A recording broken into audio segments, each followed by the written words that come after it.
حضرت یونس علیہ السلام کی دوستی ہوگی حضرت جبریل امین سے، تو جناب جبریل ملنے آئے۔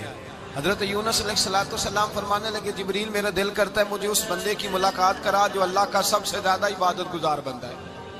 حضرت جبریل امین لے گئے دور دور فلسطین کے علاقے میں، اور لے جا کر ایک بندے سے ملاقات کرائی جس کی دونوں آنکھیں بھی کوئی نہیں تھی، دونوں بازو بھی کوئی نہیں تھی، دونوں پیر بھی کوئی نہیں تھی، اور اس بندے کی زبان پر لفظ بڑا کیا جاری تھے، یا اللہ تیرا شکر ہے، یا اللہ تیرا، بول کے کہیے یا اللہ تیرا، اے اللہ تیرا شکر ہے، شکر شکر کر رہا تھا۔ حضرت جناب سیدنا یونس علیہ السلام کہنے لگے میں نے تجھے عبادت گزار کو ملانے کو کہا تھا، تو کہاں لے آیا؟ حضرت جبریل کہنے لگے یا یونس یہ ہر چیز جانے کے باوجود اپنے رب کی رضا پہ راضی ہے۔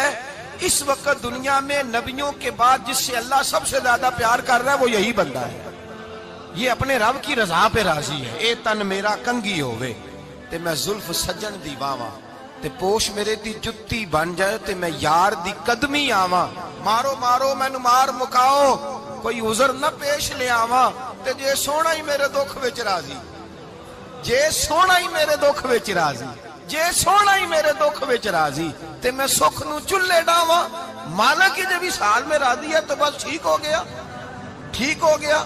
وصل اچھا ہے نہ فراق اچھا ہے، بس جس حال میں محبوب رکھے وہی حال اچھا ہے، بس جس حال میں انہوں نے رکھا بات ٹھیک ہو گئی۔ اس میں اب انسان شکوہ کرتے پھرے کہ یہ کس طرح ہے وہ کس طرح، اپنے آپ کو مطمئن رکھا ہے۔ مشکل کے بعد جو آسانی آل، حضرت لقمان حکیم، ان کے نام پر قرآن مجید کی پوری سورت ہے۔ حضرت لقمان حکیم علیہ رحمہ آپ اپنے بیٹے کو نصیحت کر رہے تھے، کہنے لگے بیٹا کو مشکل آئے تو گھبرانا نہیں، کوئی مشکل آئے تو کرے بیٹوں کو سمجھ آ جائے کہ مشکل آئے تو، سمجھ آ رہی ہے بات کی، مشکل آئے تو۔ اور کیا خوبصورت جملے، بیٹے کو بٹھا کے کہتے ہیں بیٹا چھوٹی مشکل آئے گی تو اللہ بڑی مشکلات آسان کر دے گا، سمجھو چھوٹی مشکلات آئیں تو اللہ نے بڑی مشکلیں اس نے آسان کر دی۔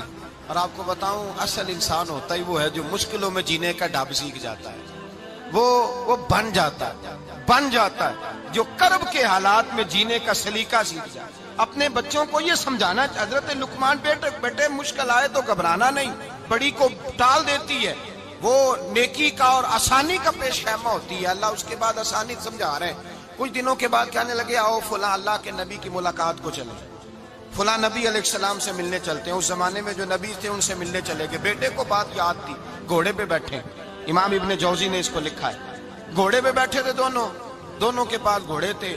اب رستہ بہت زیادہ تھا، کھانا ساتھ لے لیا، پانی ساتھ لے لیا، رستہ لمبا تھا، صحرا کا علاقہ تھا۔ جب جانے لگے تو اتنی سخت گرمی ہوئی کہ گھوڑے بھی بے ہوش ہونے لگے، اچانک ایسی گرم لو چلی کہ گھوڑے بھی۔ اب دونوں باپ بیٹا جو تھے وہ بڑی جوش میں تھے کہ جانا ہی جانا ہے، گھوڑے سے اتر کر کے پیدل چلنے لگے۔ اب پیدل چلتے چلتے ذرا آگے گئے تو گرمی میں جتنا بندہ پیدل چلتا ہے اتنا پیاس بھی زیادہ لگتی ہے، تو پانی پیتے رہے، کھانا کھاتے رہے، کھانا پانی بھی ختم ہو گیا۔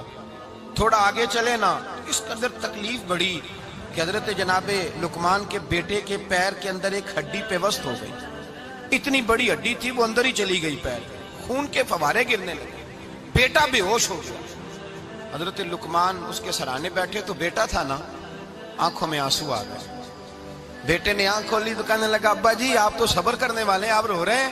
فرمایا بیٹے میں کیا کروں، میرے سینے میں جو دل ہے وہ ایک باپ کا دل ہے، تو باپ جو ہوا تیرا، تیری دکھ پر رونا آیا۔ بڑی مشکل سے دانت کے ساتھ ہڈی نکالی، ہڈی نکلی تو خون بھی چلا۔ صاحب زیادہ کہنے لگا حضور آپ نے تو کہا تھا ہر مشکل کے بعد آسانی ہوتی ہے، اور چھوٹی مشکل دے کے اللہ بڑی سے بچا لیتا ہے، تو ہم تو اچھے کام چلے تھے، مشکل پہ مشکل، مشکل پہ مشکل، یہ کیا ہے؟ حضرت لقمان کہنے لگے بیٹا نہ تو رب کی حکمتوں کو جانتا ہے نہ پوری طرح میں جانتا ہوں، لیکن جو میں نے کہا تھا وہ بات سچی ہے۔ فَإِنَّ مَعَ الْعُسْرِ يُسْرًا إِنَّ مَعَ الْعُسْرِ يُسْرًا، اللہ ہر مشکل کے بعد آسانی عطا فرمائے گا، اور فرمایا میرا ایمان ہے کہ ضرور عطا فرمائے گا۔ یہ بات کہہ رہے تھے کہ سامنے سے دھواں اٹھا، اتنا سخت دھواں اٹھا کہ آپ نے سوچا شاید وہاں بادیا وہاں جاتے، وہاں چلنے لگے تو پیچھے سے کسی نے آواز دی ٹھہر جاؤ، رکو، وہیں رک گئے۔